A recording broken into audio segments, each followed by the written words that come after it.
Okay, we're going to take a look at Vu's ability to export objects in the LWO format.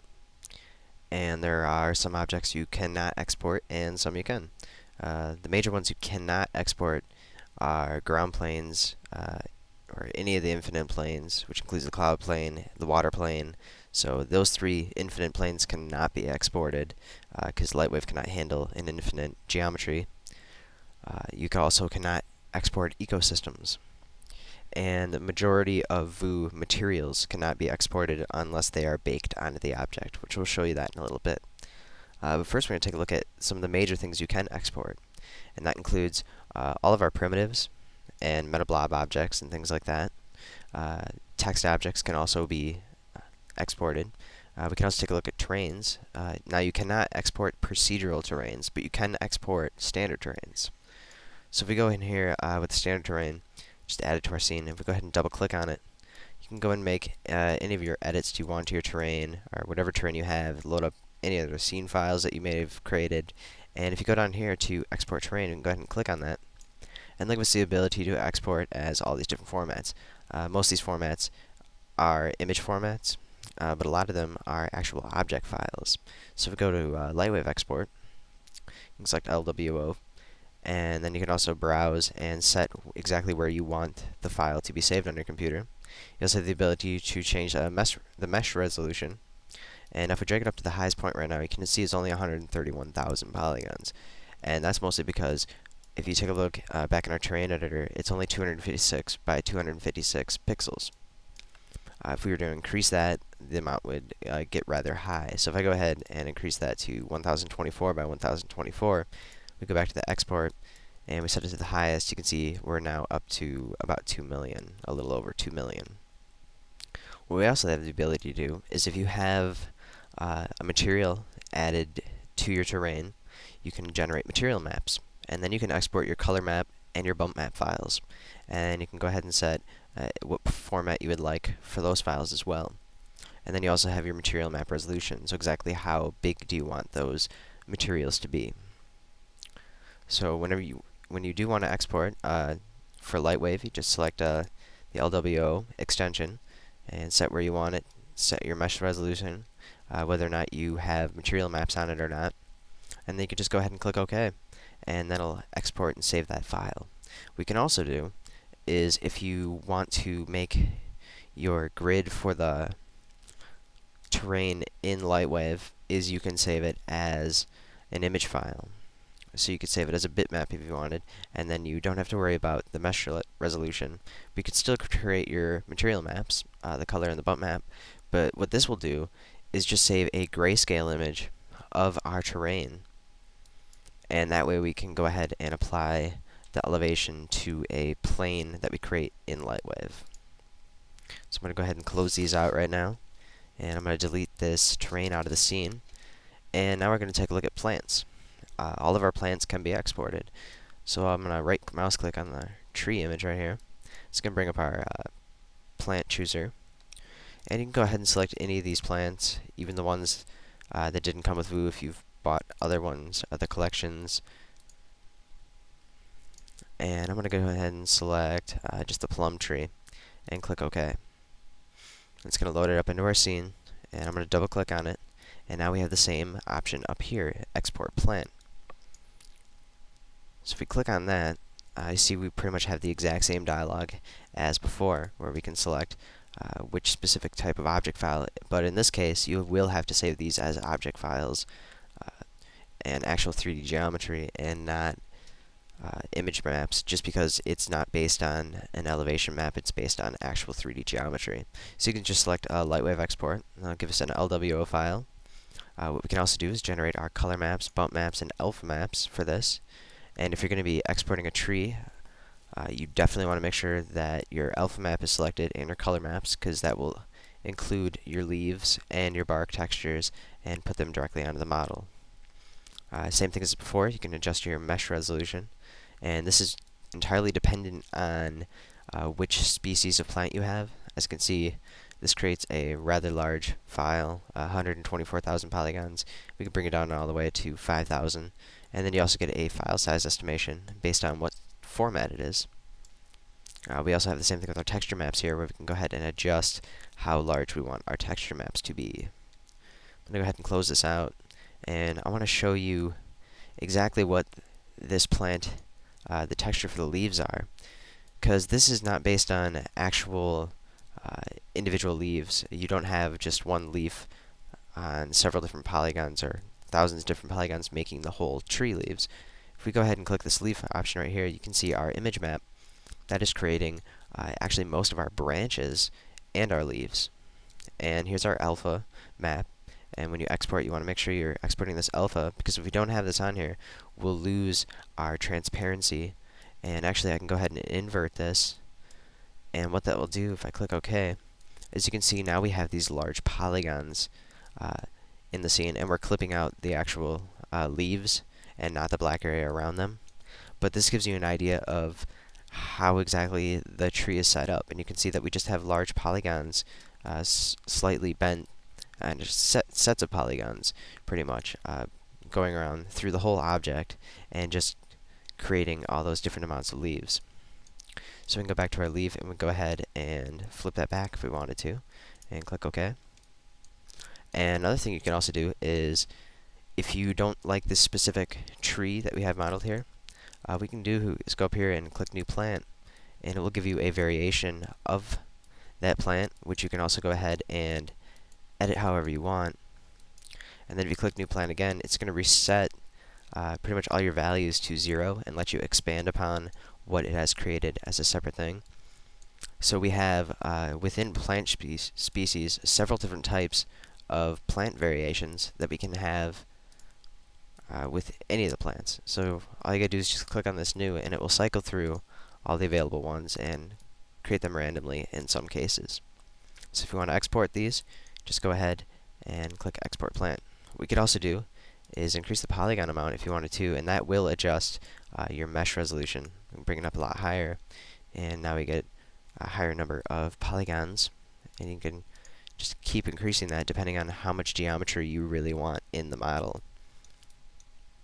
We'll go ahead and close that out, and we can delete our tree in here.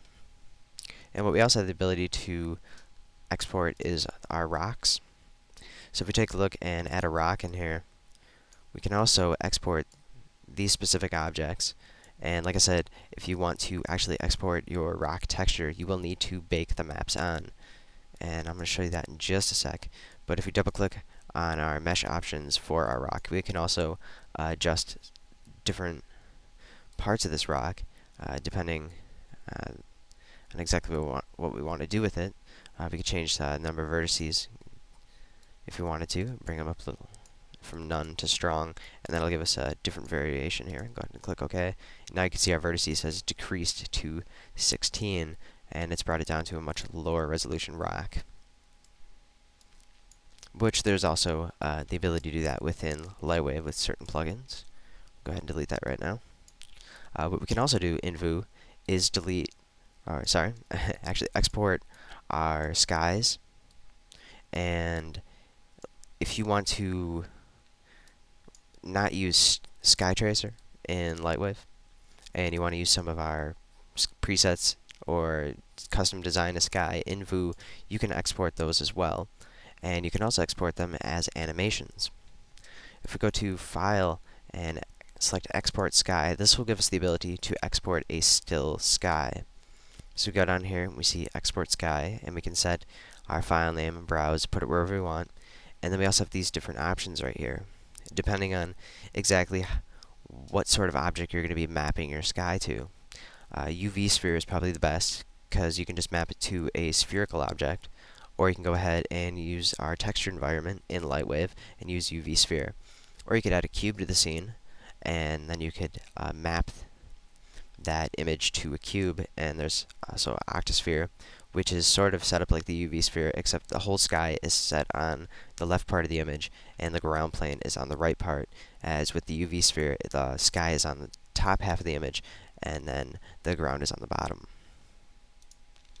So we can go ahead and close that out down too. And if you wanted to export an animated sky, there is a little bit different setup you will have to do for it. you can't just go to export sky because that's not going to work. What you pretty much have to do is we're going to select our camera, and first I'm actually going to load in one of our animated skies. I'm going to select animated, and we're going to select clouding over Montana, and click OK. So now we have a nice animated sky. If I display the timeline and we can drag through it, we can see that we have a timeline shown up, or our animation showing up in by dragging through the timeline. But what we want to make sure we're doing is we're going to go to our main camera and we're going to select our rotation options. And we want to make sure that under orientation that our pitch is set to 90. And the reason for that is we're going to be rendering as a 360-degree model. So if I right mouse click on our little camera up here, which is going to bring up our render options, I'm going to select render to screen, and that way it's not rendering to the pixel size of our actual screen, but what we want to have is a pop-up. And we're going to select panoramic view and spherical render. And we're going to leave this at 360 and this bottom one at 180. I'm going to go ahead and bump this up to 640 by 320, and we can go ahead and click render. And as you can see now, we are rendering the entire sky, and we have it seamless on both these sides, and this is the same thing as a UV sphere. So if we were exporting a blank sky, a non-animated sky, it's pretty much the UV sphere option, and that's pretty much the same thing. But as you notice here, we have our lens flare. So one thing you definitely want to do when exporting skies is get rid of those lens reflections, specifically in the lens flare. So if I go ahead and close this out, and we select our light, and we go up to our light options up here, and right mouse click, edit lens flare, we can turn off reflections. You can go ahead and turn off some of the other things too if you want, and click OK. And we still get that burst in there, but that will show up a lot more stretched out. You could also go ahead and select no lens flare, which is what I usually do for a lot of different things, and then you can specifically make your lens flares in Lightwave in case you wanted to have lens reflections and things like that. If we go ahead and render it now, you can see that we don't have that distortion in there from our lens flare showing up. And now, of course, this is a very, very small sky map to be using in Lightwave. Unless we were rendering pretty much thumbnail size images, this would not show up well. So you got to keep in mind that you have to render large images in order to get a good sky. So you'd have to go even beyond 1600 by 800, and you might even have to bring it up to about 4000 by 2000 in order to get a good resolution for a sky. Now, if we're going to be rendering an animation, right now we've kind of created an animation because we've edited our camera at that specific keyframe right there. So I'm going to go ahead to that keyframe, go to animation, and I'm going to destroy object animation completely. We're going to go back to frame 1, or frame 0 actually, and our pitch is still set to 90, so that's all good. But we're going to go to animation now, and click render animation. And it's going to bring up our animation render options. And in here we can also have most of the same properties that we have in our actual renderer, but in the render options it's a little more precise. But this will give us the ability to change our frame rates. And this is very important too when you're exporting entire scenes into Lightwave, because typically Lightwave's default frame rate is 30. But if you do want to also do film, you can change it to 24. If you're doing PAL, you can do 25. And you just have the ability to change your frame rate in here. And you could also do a custom frame rate. We're going to set it to 30 right now. I'm going to keep it at the default. You can also change your frame resolution in here. And as you can see, it's matching up with the fact that we are rendering a spherical render. And pretty much what we want to do is render a sequence. Because if we do render entire animation right now, that's actually going to only render frame 0 because we don't have any keyframes and the actual render isn't set up. So if we go to render sequence, we can have our start frame and our end frame. And since we're going at 30 frames per second, I can set this to 180, and then we get 6 seconds. With a frame increment of 1. And since we have it set to sequence, what we're going to be doing is saving color. And if we change our format options, as you can see, we have it set up as an animation right now, and we don't want that. We want it to save as individual files and not an actual animation. So what we're going to need to do if we want to save this as an image sequence, which you could also do it as an animation file, but it would be a rather large file, and Lightwave might have problem accessing the file, especially if you're rendering at 4000 by 2000 for 180 frame animation. That could be a rather large file. So if we go to Browse, we can select our different type of image formats. So we can go ahead and select JPEG if you want, which you can get compression with. It will increase or decrease the size of the image, but it will also decrease the quality of the image. You could also do bump map, and that will give you a pretty much full quality, and you could also do HDRI. I wouldn't exactly suggest doing an image sequence of HDRI unless you have a lot of system resources that are available for rendering in OpenGL and things like that. So we're going to go ahead and set it to JPEG and click OK. And this will automatically bring up our picture format options. And if we change that all the way up to 100%, that'll give us the fullest quality of a JPEG image. Click OK. And if we want to go ahead and pull that up again too, you could click on that format options again too and exit that. You could also change your file name in here. And what you can also do is export your alpha maps and your depth maps. But if you're going to be exporting an animation of sky, you won't need an alpha map because all it will really do is give you a black bar and a white bar on the scene. So that's not really necessary. So when you're ready to render your image sequence, you can go ahead and click Render Animation, and that will save each one of your frames. Right now we have it named Untitled, so it'll pretty much be frame by frame. It'll go untitled underscore 00001 and then 00002, and then keep going throughout the animation up to 180. So I'm going to go ahead and close that out right now. And we've already rendered a small animation of pretty much the same thing at a low resolution, just to kind of show you what happens when we export that and load it up in Lightwave. So we're going to jump over to Layout right now. Okay, in Layout, we want to open up our image editor and load in the first frame of our render. And as you can see, we have untitled underscore 00001.jpg. And we want to make sure we set this to sequence. And now it'll detect, in this case, we've only rendered 60 frames. So it's a 60 frame animation. But as you can see, as we scroll through here, we have our sky evolving. And it is an animated sky. So what we could do is hit Control F5 on the keyboard, and that'll bring up our effects options. And under Add Environment, we can add Textured Environment. Double click on that, and we're going to change this to Y. Go to Texture, and make sure that's set to Image Map. We're going to change this to a spherical projection, and width at 1, height at 1, and then the image, we're going to select that sequence. And we're going to set our axis to Y again. I'm going to turn off pixel blending. Of course, in this case, we have such a small resolution image, it doesn't really matter anyway, and these renders are going to show up really bad, but it'll give you an idea of that evolution of the image.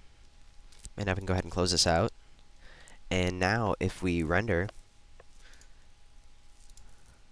you'll see that we get our animation, or, well, our frame in the background, our sky.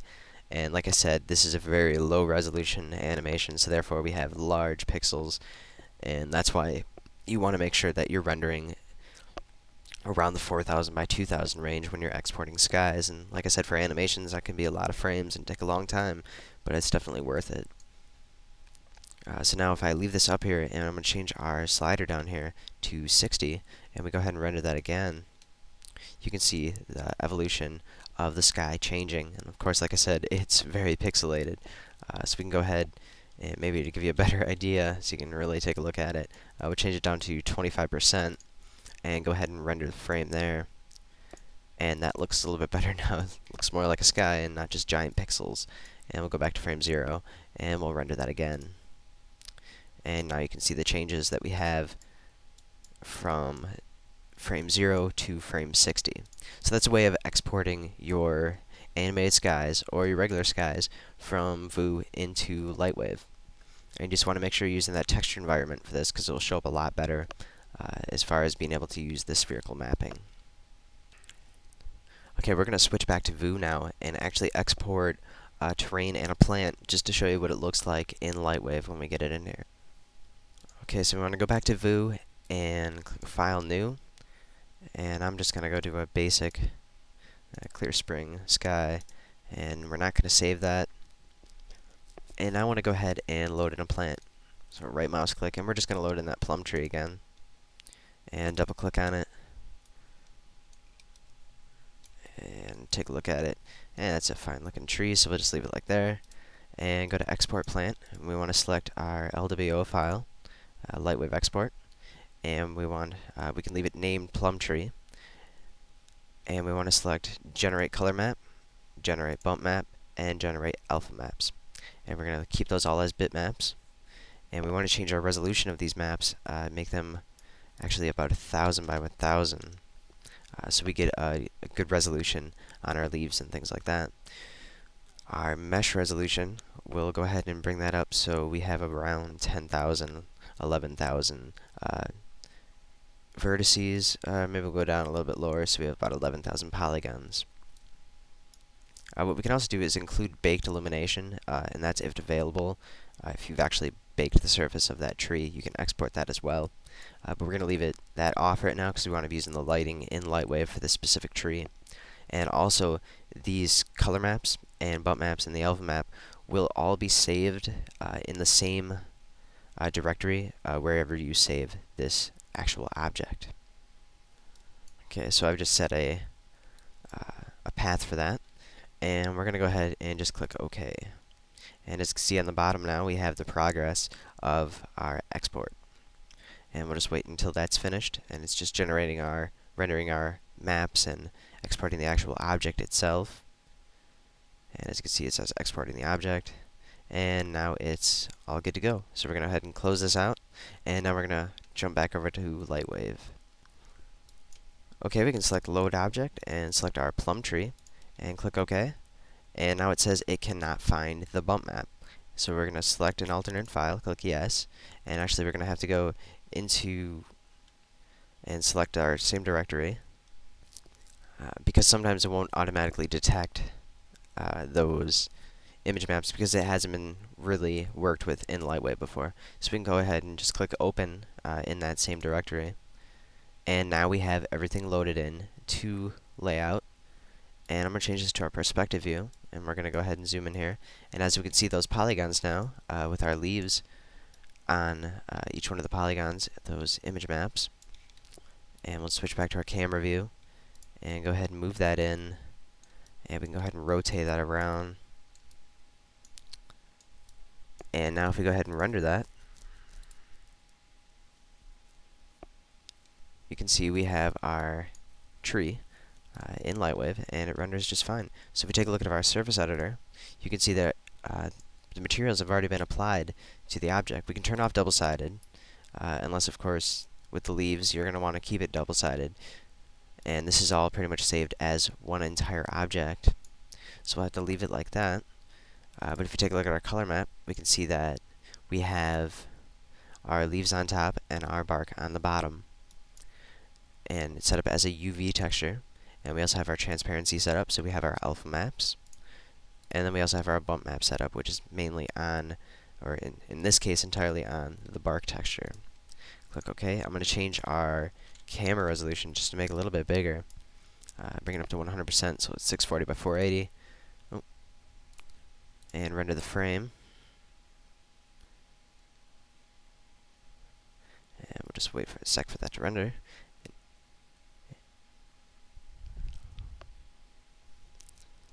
Continue, and now you can see our tree all in all its glory.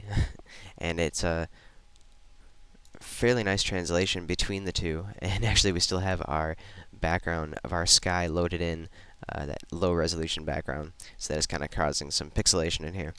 But overall, like I said, you can export any of the plant objects, and like I said, the rocks and all of your standard terrains. So you can do some really neat stuff with that, and use all of these trees in Lightwave, and it will detect your material maps automatically, so you don't have to go ahead and change that, and it'll do it all as a UV. So if we go to our image editor now and take a look at some of our image maps it's created, you can see this is stretched out very long, and we have our sets for each one of our branches. So I'm going to bring this down to actually 25% so we can see it, or maybe 33. And we have our bark texture down here. What we could also go ahead and do is edit these UV maps after you've exported, or you could just change them in Vue, and then when you export it, you'll get new maps on there. So if we were using a bark texture, an actual real texture, we could apply it to that, and this would automatically create a UV map for it. So it's kind of a really neat thing you can do with it. And it's the same thing with our alpha map, our cutout. We have that cutout. And of course, with the bark part, it's not cut out at all because it doesn't need any alpha on it. And we also have the same thing with the bump. So I'll bring that down here. And now you can see the bump that we have on our bark texture. So we can go ahead and now clear this from the scene. And now I'm going to export a terrain and show you what that looks like. So we'll go back to Vue. And we're going to delete this tree from the scene, and we're going to load in a standard terrain. And what we're also going to do is add a material to that. And I'm just going to select from landscapes, rock and grass, and click OK. And we'll just take a look at our preview there. And we have a fairly simple material on that. And we're going to double click on our terrain. And I'm actually going to just do a low resolution one right now. So we're going to select export terrain, make sure we select this as a Lightwave export. And we can change our resolution, our mesh resolution. And 32,000 polygons should be fine for this. And we're going to generate our material maps, both color and bump. And we want to change our resolution of those maps to a little bit higher. We'll just, about right there. Actually, we'll just go ahead and type in 1500 by 1500. And that'll give us a decent sized texture on there.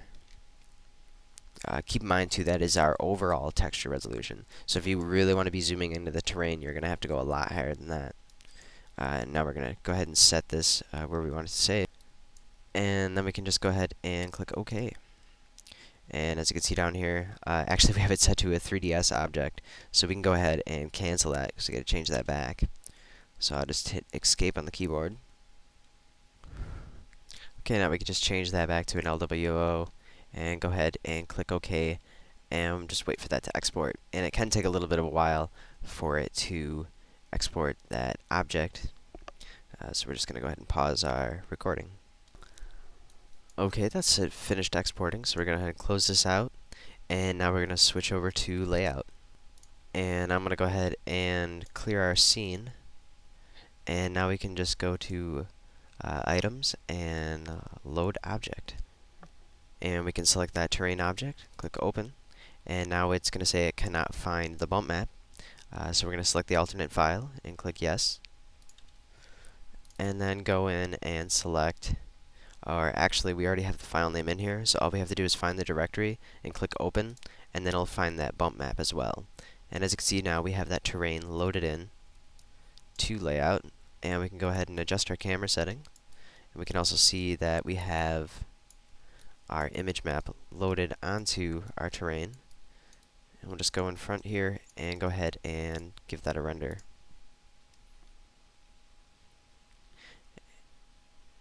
And as you can see, it looks pretty good overall. We are having a little bit of an issue in here. As you can see, we have these strange lines coming throughout, and the reason for that is because we have double-sided on. So if we go to our surface editor, and under the terrain, which is set to default, you can go ahead and modeler and actually change those names if you wanted to. But I'm going to turn off double siding and then close that out, and we're going to go ahead and render that again, and we'll actually see a big change in the appearance of the object. So continue, and now you can see we've gotten rid of all those little artifacts in there. So before, as you can see, these extra things in there, and then we turn it off, and that pretty much repairs all of it. So when it comes to terrains, you want to make sure that you turn double-sided objects off, because, like I said, it will show up those weird little artifacts in the object. And as you can see here too, if we go ahead and zoom in and render that, you'll actually see that our image map is not very large. So if we render that too, with the bump map, it adds a little bit extra to it. but overall it looks a little blurry because the image map just really isn't that big. If we go to our image editor and go ahead and take a look at it, uh, this is at 100%. I'm going to have to move it over just a little.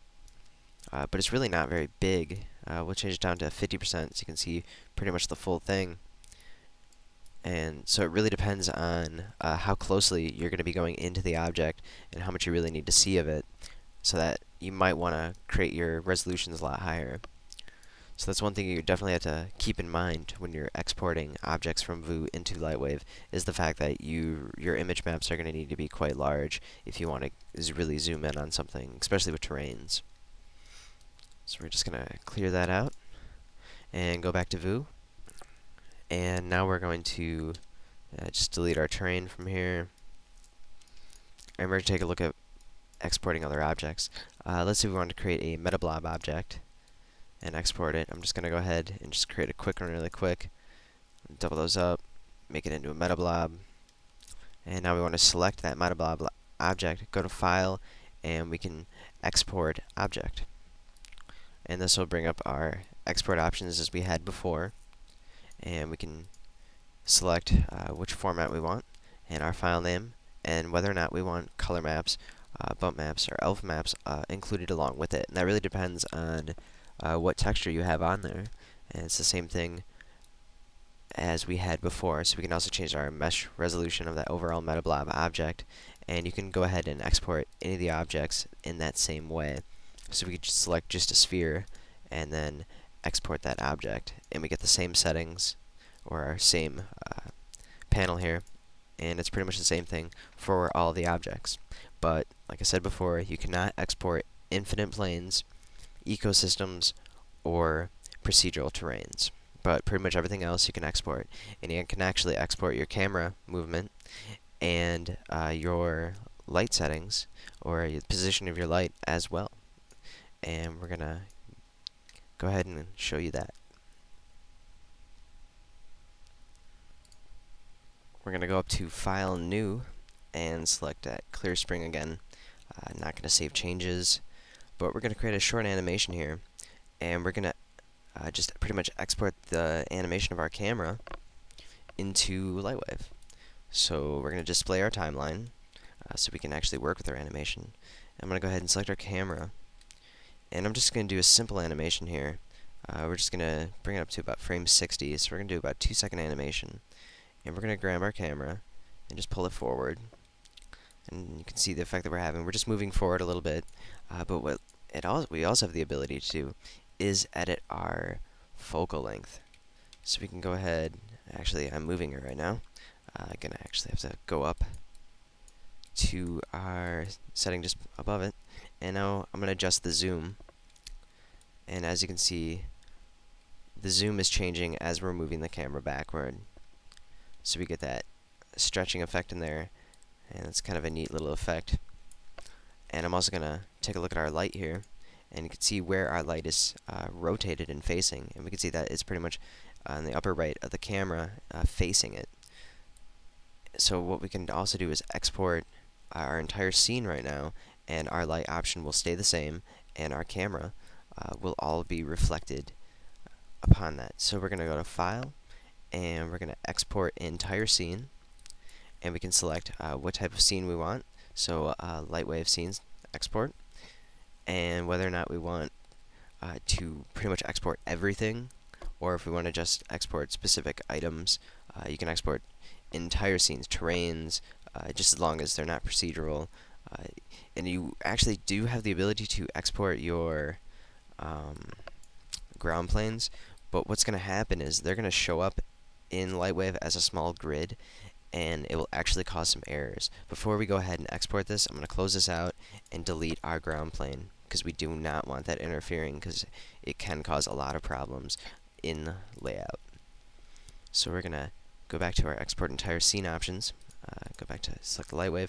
We can change our mesh resolution of the overall size of everything, but since we don't really have anything in the scene except just the camera motion, I'm going to go ahead and turn off generate bump maps and all that, and we're just going to include animation information. And we can select where we want to save this, and then go ahead and click OK. And now it's going to export pretty much everything in the scene that we have loaded in. Okay, so now we're going to switch over to layout, and now we can go ahead and just load that scene in. So file, load scene, and now if we take a look here and we're going to scrub through the timeline, you can see that our camera, we have that reflected movement, and of course it doesn't look like it's going as far just because our grid sizes are entirely different in Vue than Lightwave, and actually our size changes. Vue doesn't really have a specific size preset, so it doesn't match up entirely. So that can be some of the problems. And as you can see here, our light is also moving along with our camera, and that's because in Vue we have the light to set to move along with it. Of course, that's with a distant light, that's not going to be a problem, just because the distant lights are all about rotation. But if we were to actually go ahead and rotate that light, you would see that showing up here in layout. But of course, we didn't do that. But now we're going to go ahead and take a look at our camera options. And as you can see, we have every single frame. There is a keyframe for it. So it will be hard to edit at this point. So if you do need to edit, you want to go back into Vue and edit it from there. But we're going to look at our camera properties here. And as you can see, under our zoom, we've actually have an envelope created. And if you take a look at our envelope, that's caused by our focal length change. So all of that takes effect. If we go to our camera view and just watch that, you can see our grid changing as it did in Vue. So you have the ability to export all these different features here. We'll go back in there, and so that created an envelope for that. And now if we go into our light options, as you can see, we also have a envelope created for our light color. But in actuality, if we were to change our light color settings in Vue, they would not show up in Lightwave. So what you can actually do is hit Shift and click on that E and delete that light envelope. And it goes for the same thing with intensity, so you can just remove that as well, and it'll stay at 100%.